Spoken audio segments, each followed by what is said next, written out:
Okay, so Mystery Babylon. We're going to talk about Mystery Babylon. It's technically not Mystery Babylon. It is a mystery, Babylon the Great.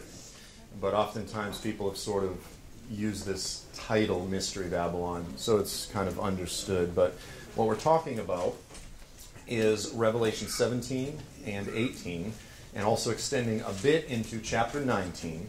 This is the longest prophecy in the New Testament. If anybody standing, I know this might be a little bit awkward, but there's actually quite a lot of room up here. If it's just Indian style, third grade, crisscross applesauce. But there's plenty of space up here. So this is the longest prophecy in the New Testament. It also comprises what are a few of the final chapters of the entire Bible. I kind of refer to this subject as the final frontier of biblical prophecy, because obviously biblical prophecy, there's a tremendous amount of controversial passages, a lot of opinions concerning a lot of different passages. But here you sort of have an incredibly complex, an incredibly complicated mystery with tremendous variety of opinions among good, solid Bible teachers and students of the Scriptures and so forth. What I did in my book, by the way, this is from my latest book, Mystery Babylon, is I do a survey of the history of Christian interpretation, different theories regarding the identity of what is Mystery Babylon. So, of course, the book of Revelation, it uses the metaphor of this grotesque woman. She is a prostitute and a queen. She's bloodthirsty. She has a cup. I mean, you know, the Bible can be incredibly graphic at times, and sometimes we even miss it because we miss the horrific object lessons that the Lord is using. But he actually says, here's a woman with a gold cup. She's a prostitute, filled with the filth of her prostitution, mixed with the blood of God's holy people. And she's drunk on this, and she's getting the nations drunk on it. I mean, this is like, you know, worse than a horror movie. So some have suggested that this woman, this metaphor, is a picture of pagan or the Catholic Church. So now we need to understand the Catholic Church didn't exist.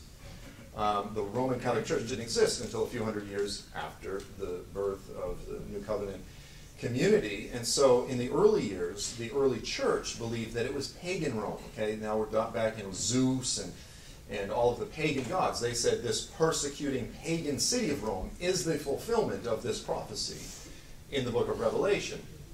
Well, of course, later during the Reformation, after Rome had become thoroughly Christianized, sort of syncretized, mixed with Christianity, if you will, obviously retained many pagan elements, then the reformers went back to Rome, except now it was the Vatican, no longer pagan Rome, but now essentially Christian Rome. But what's interesting is that in about the 4th century, you have this commentator, I forget his name, but this is one of the earlier commentaries on the book of Revelation that we have in Greek. And he says that, he goes, look, Rome's falling. Like, Rome's lost its power by about the 3rd or 4th century. And he goes, I don't think that's what it's talking about. And the consensus among Christians is that it's not Rome. He goes, I think it's talking about some other end-time city that's going to rise up. And I actually agree with him. So there was sort of just this vague, like, we'll know it when we see it type of mentality for quite a few hundred years.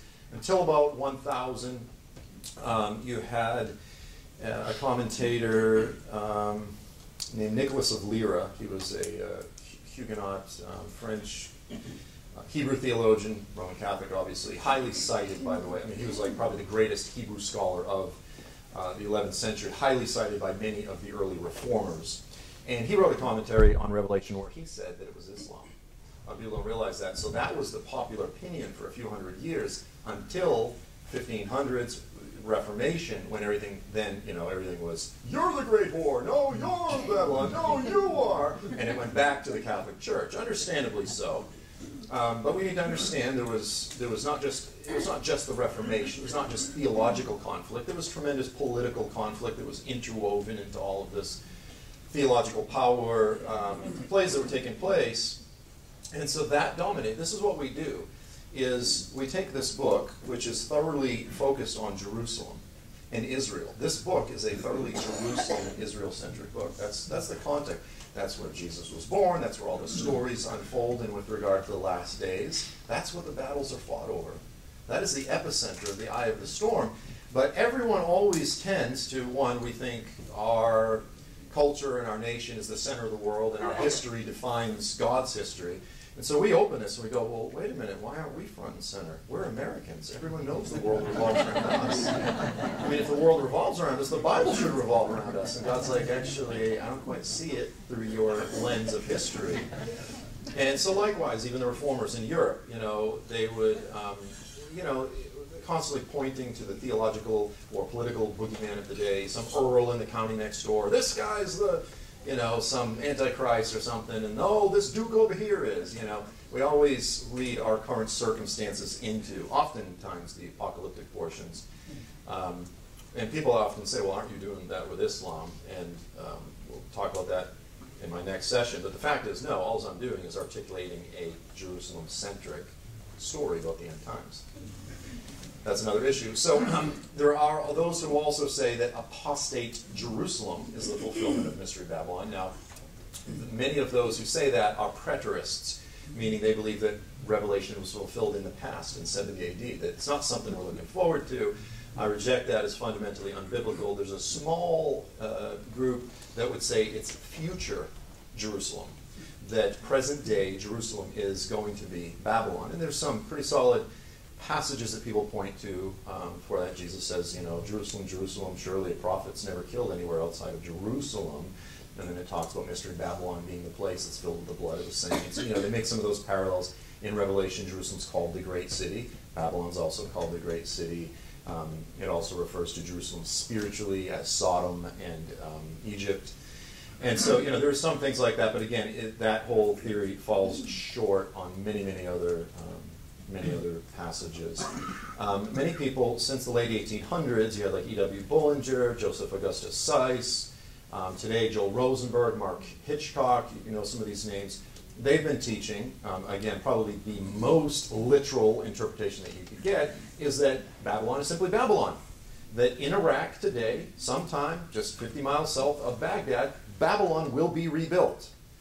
And that theory has some credibility. Exegetically, I find some problems with it as well.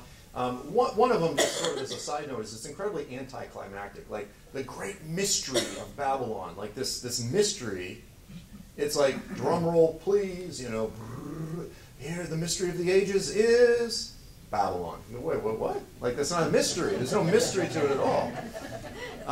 But there are some other passages. And so what I do, by the way, in my book is I actually work through all of these and I go, here are the exegetical strengths of each position, and here are some of the problems. And then finally I offer my own solution. Many today have taken, let's say over the past 50 to 80 years, have looked at it less as a very literal entity and more as a conceptual reality, a concept. So they'll say like the Illuminati, or just the New World Order, or just general apostate Christianity, or just ecumenicism, these kind of things. But there's not a city that they're necessarily attaching it to. So it's just more conceptual. Now, another one that's very popular in recent years, probably the past decade or so, there's been quite a few books that have popped up articulating this, is that it's actually New York City or the United States. Now, a lot of pastors will not deal with this particular portion of the Bible because it is admittedly unusual, it's strange, but the question is always, what is the application? Like, we're trying to love our families, we're trying to be good neighbors, good husbands, and, walk clean and all that. What does it matter trying to solve the mystery of who is Mystery Babylon?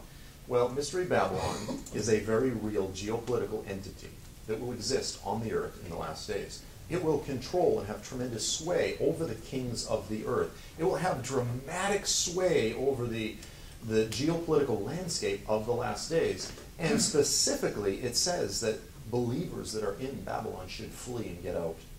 So listen, if it's the United States, I would say there's some pretty dramatic, immediate pastoral implications of getting this right.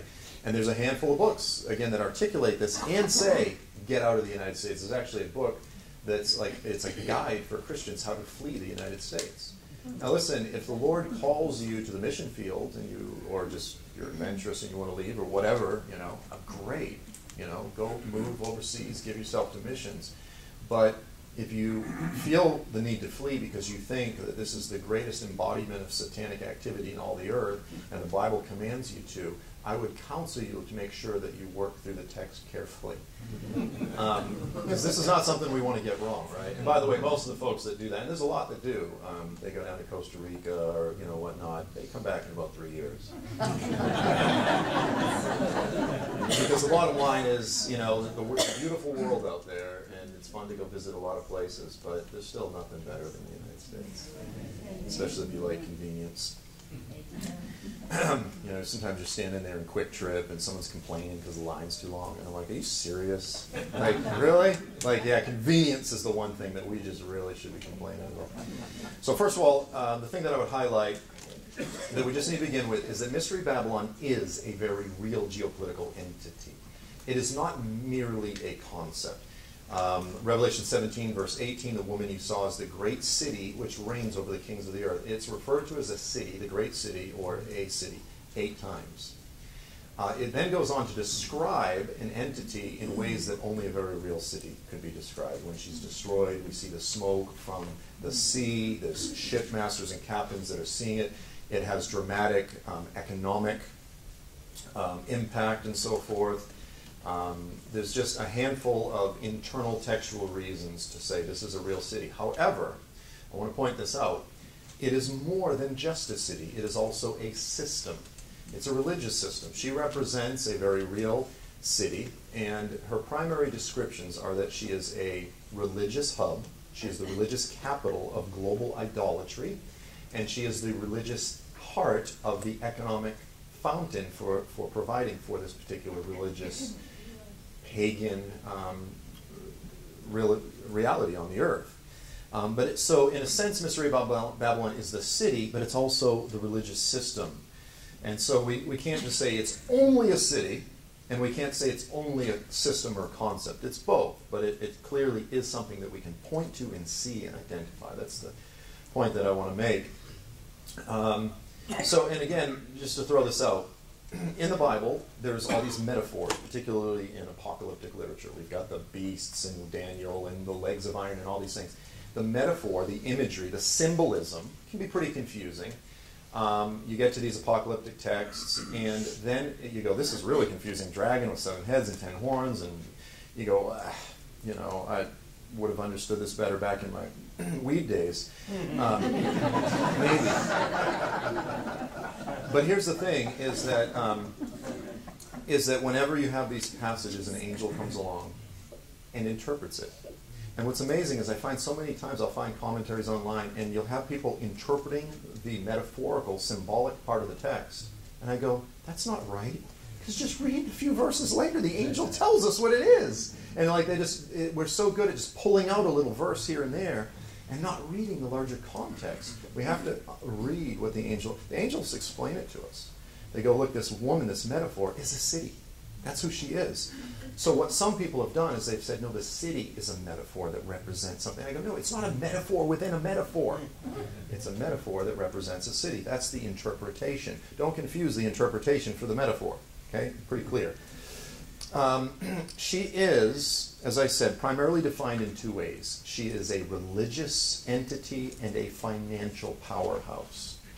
Now, those 2 things are 2 of the primary keys to identify and zero in on who she is. Now, the other thing is that she is the mother of all harlots. Now, what does that mean? I have seen so many commentaries and so forth. And by the way, my way of processing passages is I basically just take everything out there I can find throughout history from the earliest commentaries, and I survey what has the Holy Spirit been speaking to his people down through history. What do all these other great minds believe and think? I work through it, I pray through it, and then kind of go, here's the strengths of the arguments, here's the weaknesses, here's what I think is a good solution. I don't present my interpretation dogmatically. Here's the answer.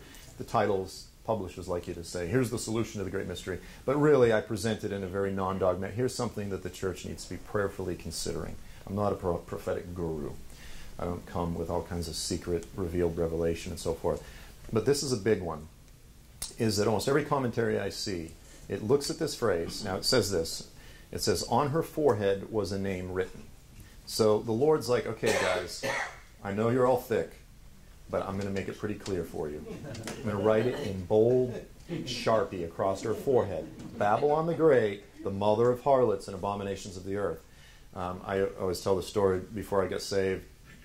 In high school, a bunch of friends of mine were skipping school, drinking, getting drunk. And a friend of mine passes out on the couch at my friend's house, and so we got his sister's makeup out and put blush, rose, and big blue clown eye stuff, and then we wrote "I'm drunk" on his forehead, and then we woke him up and said, "Mike, your dad called. You gotta be home right now." And and he gets up, runs through the woods, and goes home, and what, Dad? What? As we say down south, and Mike got himself a whooping. Which is a real cute way of saying it. Beat him. It's written across her forehead. There's two statements here. Babylon the Great, the mother of all harlots and abominations of the earth. These two statements, Babylon the Great and the mother of harlots and abominations of the earth, this is what's called an appositional or an apositional statement, which is to say that both statements are essentially saying the same thing. They're synonymous. It is repeating the same thing. Babylon the Great simply means this is the great Babylon. The prototype for this end-time passage is historical Babylon. And that represents something. It's not primarily the Tower of Babel, although that's biblical reality. But because really, if you look at it in Genesis, there's 11 verses about the Tower of Babel. 11. It's not a tremendous amount of information. People make up all these stories about it, and I go, but the Bible doesn't really say that. A lot of it's speculation. But we've got tons of information about Nebuchadnezzar's Babylon. This was, again, the city, and the empire, and the whole pagan religious system that came and, as we saw, carried off and destroyed the temple in Jerusalem and carried off the Judean exiles. It looms heavily in the biblical narrative. So the prototype, the pattern for the last days Babylon is historical Babylon. That's one of them. And throughout history, there's been many Babylons. Babylon is essentially the capital of whatever reigning beast empire of the day might be. So in the first century, Peter, 1 Peter 5:13, is in Rome, and he refers to Rome as Babylon. There's a handful of other intertestamental texts from that period, Second Temple Judaism, as it's called, Sylvine Oracles, and Second Esdras, which actually refer to Rome as Babylon. This was a common code name among the Jews and Christians in the first century. So Rome was the Babylon of the day. That was the great pagan capital. This was Satan's stronghold in the earth. Satan has very real capital cities where he establishes his power base, and it's always Babylon against Jerusalem, Nineveh against Jerusalem, Rome against Jerusalem. It's always Marduk contending with Yahweh. It's Zeus contending with Yahweh. It's always Satan is manifesting through these various pagan gods. And if people think, well, Satan primarily manifests in that he's creeping behind the door, he's going to come to you, sneaking around in the darkness and roaming about. Yeah, and that's true. But the primary way that we know that Satan is real, all we have to do is look at very visible, overt pagan armies as they are constantly directing themselves back to Jerusalem, because Satan wants to possess the promised land of God. He wants to possess the throne of David. Jesus is coming back to rule the nations from the Temple Mount. Satan is bound. It doesn't take the discernment of a log to say, if God's done with Israel, Satan obviously did not receive the memo. Right? It's very clear. So when it says Babylon the Great, it's saying this is the greatest Babylon ever. This is the great Babylon. Secondly, the mother of harlots and abominations of the earth. We as Westerners, I've seen this a million times, we read it, and this is how we think. She's a harlot, and she gives birth to a whole bunch of little baby harlots. Little harlot prostitutelets. Piglets. So she's a prostitute that has a bunch of little prostitute daughters. This is a classic, that's a misreading of the text, I'm convinced. The mother of is a classic Eastern expression. Remember when Saddam Hussein said, come on over here, Bush, this is going to be the mother of all battles. It just means the biggest, the greatest. Babylon the Great, the mother of, the big mama, the mother lode. She is the mother of all harlots, the big harlot, the greatest harlot that's ever been. So these two statements, Babylon the Great, the mother of all harlots, all it's saying is this, and what is harlotry, by the way? What is this a metaphor for? It is representing idolatry. It's very simple. False worship. All worship, I don't care among pagans, you name it, it's owed to one God only, the creator of all things. Any other worship is spiritual harlotry, spiritual prostitution. Some people say, well, this connotes a pre-existing covenant. That's not true. There's two different words in the Greek for adultery versus just fornication. It doesn't use the word for adultery, which would be to break covenant. It uses, there's mochia and porneia. It specifically is referring just in a general sense to idolatry. So it's the greatest false religion. It's the greatest system of idolatry that mankind has ever known. It's very simple. She is the greatest. Now, here's some of the references to the... Here's a simple chart. Today, Christianity makes up 33% of the world, Islam 21%. In the history of mankind, right now, 1.61 billion Muslims in the earth. There has never been another false religion in the history of mankind that has ever even vaguely come close to approaching the size of Islam. There's never been another false religious system throughout history, numerically speaking, that has covered as much of the earth as the Islamic world covers, that has the numbers that Islam has, that has the commitment and the present growth rates that Islam has. Islam, whether we agree with the conclusions that I come to or not, it's undeniable that Islam is the greatest false religion that mankind's ever produced. Could something change in the years ahead? Sure. I don't know that that's going to happen before Jesus returns. Religious trends and things, they take decades and generations, and personally, I don't personally believe we have that much time. So here is a simple map of the Middle East. I hope most of you can sort of see it, but I'll describe it. I just put a Star of David, sort of blue star, on Israel. Again, we need to remember that's the context of the biblical story. That's where the final battle comes. This is where Jesus will rule the nations from. Now, just down here to the south and east is Mecca. That is the womb. That is the birthplace. That's the fountainhead of Islam. That is where it was birthed out. That's where the revelation came from, and it exploded throughout the Middle East. You look thousands of miles in every direction from the throne of David. You just go out from there, and all of the nations in green are the nations which today are Muslim-majority nations. Once you understand that the whole story is about Jerusalem, and it's not primarily about the United States, and that really, whether we like it or not, we're really kind of peripheral to the story. Not to say we're not important, we're just peripheral to the story. Once we understand the context of the whole book, you go, okay, maybe Islam's a little more relevant than I previously was thinking. Because Satan, we kind of have this idea that in the last days, suddenly Oprah Winfrey's going to send out the email, and everyone's going to buy the book and go, yeah, I'm joining the new religion. Like the whole world's just going to sign up for something's going to happen, after the rapture. Like we have all kinds of different ideas of what the mechanism is going to be, but something's going to happen. The whole world's just going to suddenly join a new religion, like within a year or so. Again, you look at like Eastern Europe when like evangelicalism came in. Like these things, they take decades, really. Like people don't just cultures don't embrace new religions overnight. I would just suggest that which the prophets have been speaking about, this final system of the Antichrist, that it's actually been spreading throughout the earth for the past 1,400 years. Satan's been preparing for this for a long time, and in fact it's right in front of us, and it's spreading, and it's all over the nations. And Satan has been surrounding the throne of David very deliberately. And you can see that storm of rage. That is the spirit of the Antichrist that desires to destroy the Jewish people, that anti-Semitic spirit, that Jew hatred. and that anti-Zionist demonic lust to possess the land of God and the throne of David. And that's canonized within their holy book. I mean, this is not like there's no stretch here to try to force the pieces to fit. So it's a biblically contextualized perspective. What happened there? Oh. Well, I don't think... Is there sound on this?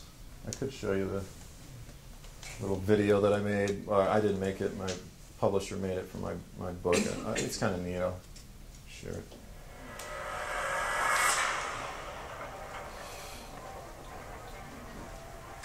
Can you sort of see it? Here. I wonder if this... A little bit better.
So you get the idea. I'm essentially suggesting that the city of Mecca today, which is the primary capital, the spiritual capital of the Islamic world, it's the womb from which Islam burst forth throughout the nations, and then sort of in a greater sense, the kingdom of Saudi Arabia, which is far and away the single greatest financial womb of Islam globally. We'll talk about that a little bit more. And then in the broader sense that Islam, that this is that which the prophets were talking about, that at least for now, even if it doesn't turn out to be the case, there's no question that Mecca is one of the great Babylons of human history. If it doesn't turn out to be the final Babylon, there's no denying that it is the single greatest city of idolatry that mankind has ever known. The planet has never known a city of idolatry like Mecca. Mecca is the single most the Kaaba, the Asharam Asharif, the noble sanctuary there, which is sort of the mosque, that the open mosque that the cube is in the middle of, that is the single most visited spot in all the earth right now. You know, Saudi Arabia is spending billions of dollars just for the transport of pilgrims as they roll in by the millions every year to walk around and to kiss this black stone embedded on the corner of the Kaaba and so forth. So we'll unfold that a little bit more, but just so you know what I'm suggesting. Again, not dogmatically, but just suggesting. Now, one of the primary characteristics of this woman, and by the way, you know, the approach that I take is very simple, is as you work through the text, you have you have a few very important, but then you have several more criteria that are laid out to help us identify this entity. Now, if you go into Walmart to buy a pair of gloves, I don't know why I work gloves. You guys don't need winter gloves. So if you go into Tractor Supply. You go into Tractor Supply and you get some gloves. You buy a pair of gloves when all 10 fingers fit. What's that? We have 3 cold days a year. Yeah. It's funny. You guys get like quarter-inch snow and everyone just starts like spinning out.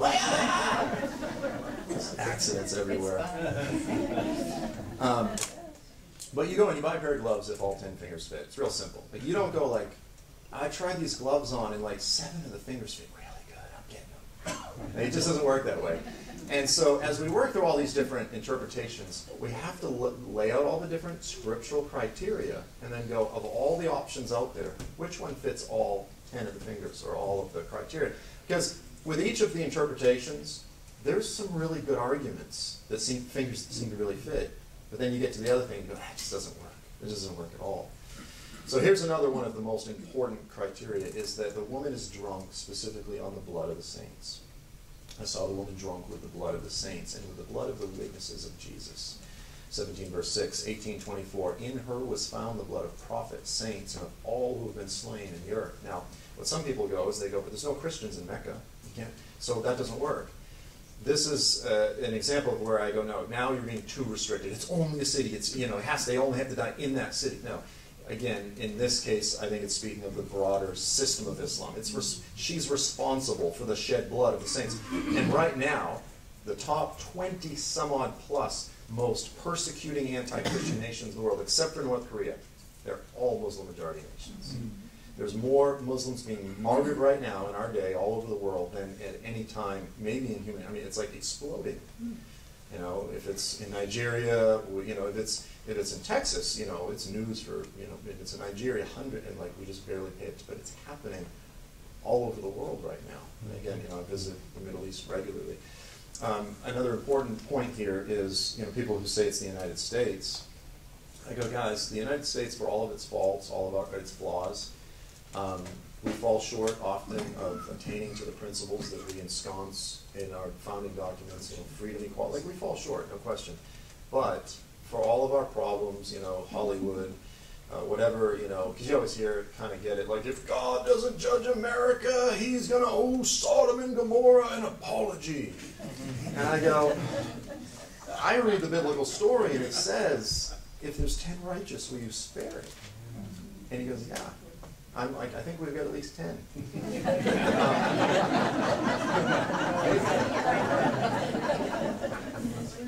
But here's the thing, is the United States, yes, you could say we are, you could say we are the economic powerhouse, but we're not a religion. We don't represent a religious system. So that's like a big finger. It doesn't fit. It's a big criterion that doesn't fit. Second, we're not drunk on the blood of the saints. For all of our problems, we are still the greatest missionary sending entity in the world. We still send 80% of the global missionaries throughout the world. That's us. We're paying for 80%. How many here? Southern Baptist Convention. It's a pretty good number. IMB is the most funded missions organization in the world, Protestant missions organization. 300 million is the budget, and that's after just lowering it a little bit. So the point is this, we're not drunk on the blood of the saints. Quite to the contrary, we're the greatest gospel sending. So that's a huge problem with the whole America is Mystery Babylon thing. I understand we're spreading filth through Hollywood, but many other nations are guilty of a lot of those things as well. Just sort of a side point. Another one that people often miss is the woman sits in the desert. Revelation 17 verse 3, John says this angel, this is the interpreting angel, he carried me away in the spirit into a desert. Now, many translations say a wilderness. The word there is aramon in the Greek, or aramos. In the biblical world, it's always a desert. When Jesus went out to the wilderness to fast, he didn't go out into Sarah Palin's backyard. He didn't go out in the woods. You know what I'm saying? He went out to the Judean desert. Like, I've been there. It's a desert. Any place, the term means a lonely, desolate place with no people, where, the haunts of jackals and owls. In the biblical world, the wilderness is always a desert. So it should actually be translated. I know the King James says wilderness, but we need to understand what it means by that. It's not a forested, Northwest Territories kind of thing. And I saw that, he's in the desert, he goes, and I saw a woman sitting on a scarlet beast. That's where he sees the woman. She's in a desert. And you go, well, that's just sort of irrelevant to the text. No, it's not. It's not just something that has no meaning. It's like, well, I was taken to a movie theater, and when I was in the movie theater, I saw the woman. No. Because this is identical to another verse just a few chapters later, Revelation 21, verse 10, almost worded almost the same. And he carried me away in the spirit to, now it's a great and high mountain, and showed me the holy city, Jerusalem, coming down out of heaven from God. It's a real, literal mountain. And, it's part of the story of where Jerusalem will be geographically located. And a lot of people just skip right over that, but I think that's a pretty important thing, and it really narrows down a lot of the different possibilities out there. So now let's burn through just some simple facts. Kingdom of Saudi Arabia, early 1930s. Arabia was just a bunch of desert Bedouins, tribes, broken up. Muhammad ibn Saud, desert Bedouin, managed to consolidate tribal supremacy over all of Arabia. And he named it after himself and called it a kingdom. He called it Saudi Arabia. Just a made-up kingdom, by the way.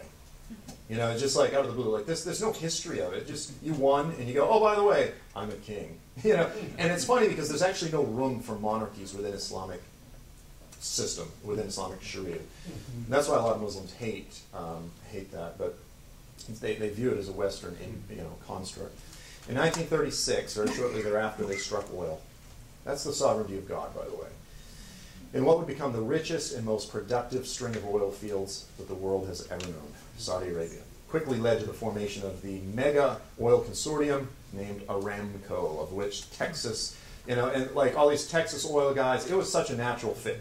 You know, Texans, they know oil, they know hot rods, they know guns, they know horses, they know heat. They connected with the Saudis in a lot of ways, you know what I'm saying? Like there was sort of a natural bond there. And Aramco was formed.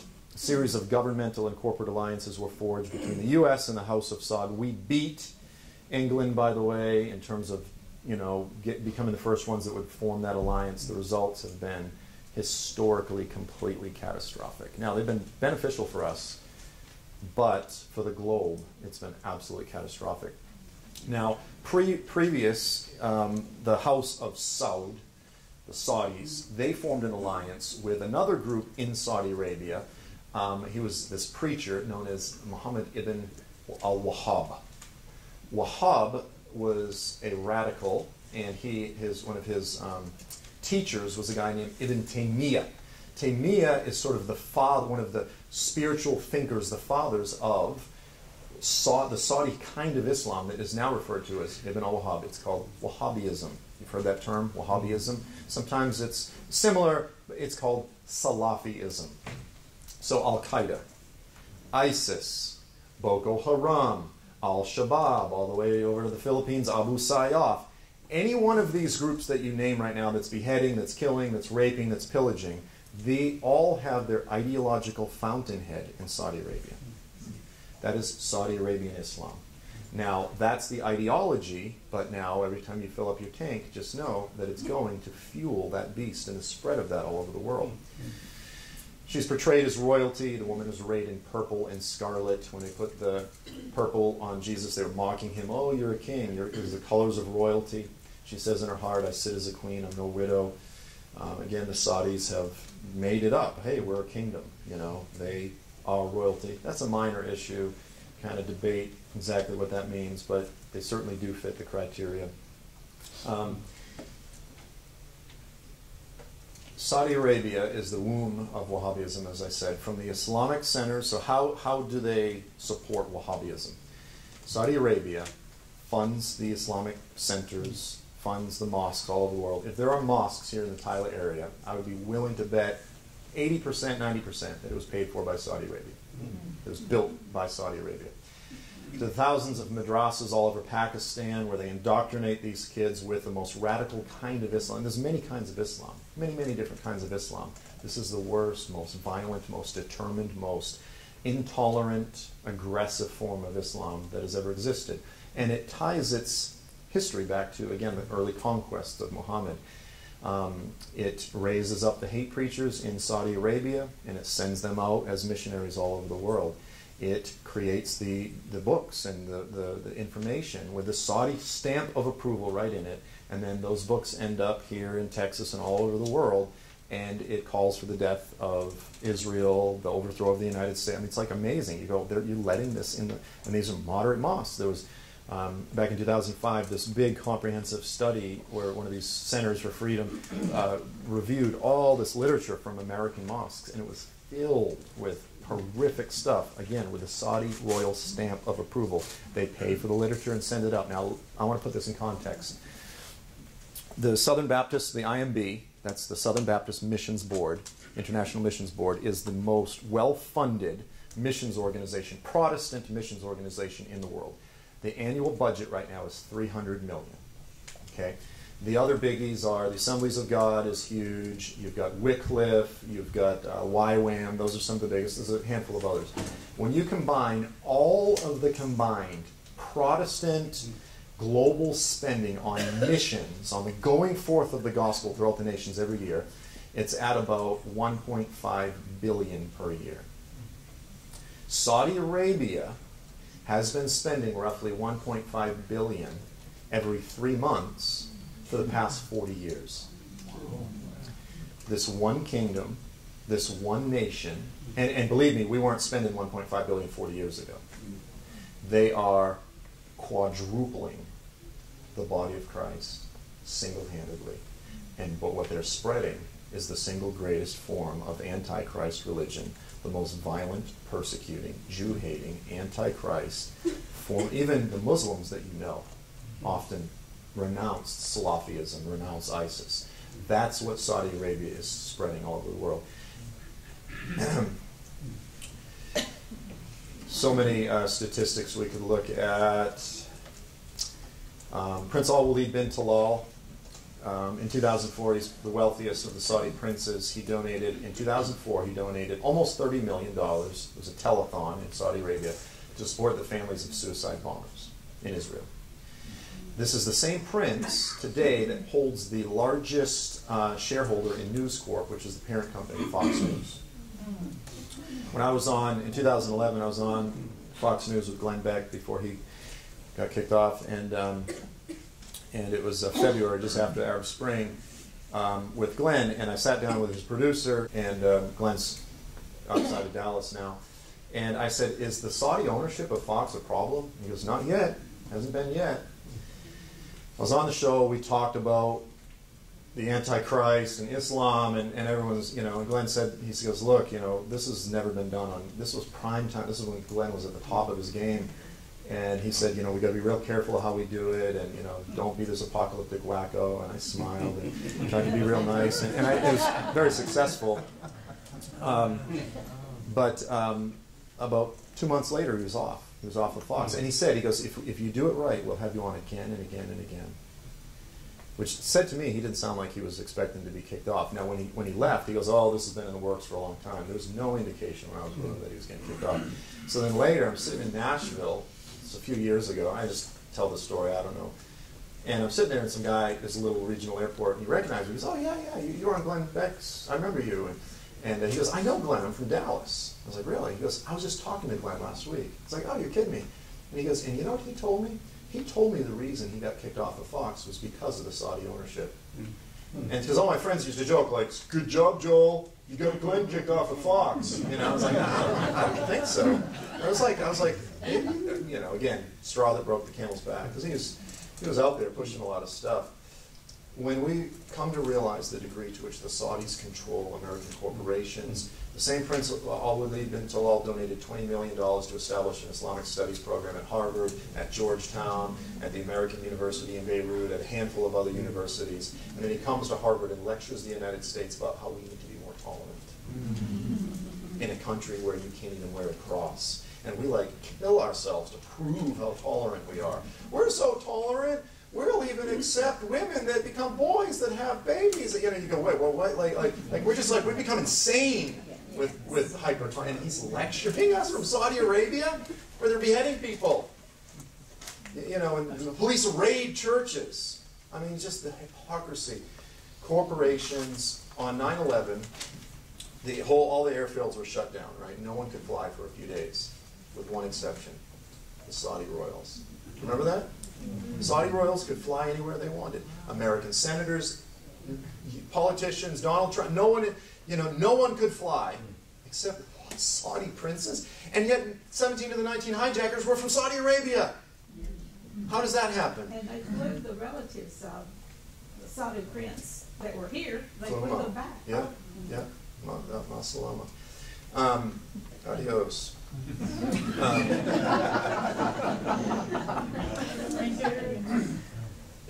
Here's just a quote from Robert Baer, and any Washington bureaucrat with a room temperature IQ knows. Here's the point, I'll read the whole statement, Saudi Arabia is the single largest lobby power in Washington. Nothing compares financially. Nothing. And I hate to say it, but the Bushes, the Clintons, all of them receive hundreds of millions of dollars directly from the Saudis. And don't think the Saudis are donating $30 million, $33 million to Clinton Initiative, to the Clinton Foundation, because they just really care so much about AIDS in Africa. Because they don't. And second of all, Hillary only spent 5% of the monies that they gave her for charity anyway, and they're not stupid. That's called buying favors. And it works. And it has worked. Former CIA agent Robert Baer, any Washington bureaucrat with a room temperature IQ knows that if he stays on the right side of the kingdom, some way or another he'll be able to finagle his way to feed at the Saudi trough. A consulting contract with Aramco, a chair at the American University, a job with Lockheed, it doesn't matter. There's hardly a former living assistant secretary of state, CIA director, White House staffer, or member of Congress who hasn't ended up on the Saudi payroll in one way or another. They get out. If they know they play ball when they're in, they get out, they get a consulting position, a job on a board, $100,000 a year, you know what I mean, play ball, and that's the only way you can explain the insanity of these guys. Or it's, you know, I don't know, it's like they're all crazy on both sides, and it's not just the congressmen, it's right down to the presidents. Jimmy Carter was completely bought by the Saudis. The Clintons are brazen about it. They're like, yeah. You know, the Bushes at least are pretty good at, you know, hiding it through friendly loans and, you know, all these kind of things like that. But believe me, that money has bought the kings of the earth. It says the kings of the earth commit fornication with her, and they live in luxury with her. So you go down the list. It's amazing the degree to which all of the fingers fit. Am I saying this is that? Not necessarily, but I think there's a very strong possibility that it is, that which the prophets spoke about is right in front of us, and you know, this impacts the way we relate to politics, how we can pray for the current administration in so many different ways. But it also is a way of, despite the depression of it, you know, you go, gosh, that's kind of hopeless, of saying, but you know something, what that says is that we're a lot closer than we know, that the picture is coming together, that this book is true. That the things that it witnessed thousands of years ago are actually coming to pass in pretty precise ways right in front of us. And we have to be prepared to walk out that door, whether we face the Antichrist or not. We need to be prepared to face Antichrists and tribulations. Do you see what I'm saying? Because we don't know when the last days will officially be here, but Christianity 101 is such that we could go out and face our Antichrist today. And we need to be people, it's not all about, and forgive me when I say this, but Christianity is not all about your best life now. It's about imitating Jesus now, and embracing the cross now, and being willing to stand firm unto the end now. All of the principles that we read about in the last days, you know, they did not love their lives unto death and all that, those are characteristics that we need to be exemplifying today. Amen? Amen. Amen.